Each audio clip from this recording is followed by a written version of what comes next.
This is a 2019 Sea Ray 19 SPX on a factory trailer, single axle, galvanized trailer with hydraulic disc brakes.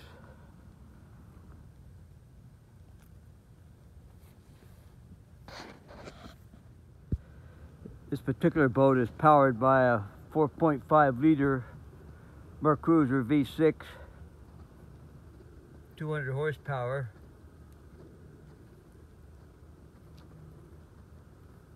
coupled to the Alpha 1 outdrive.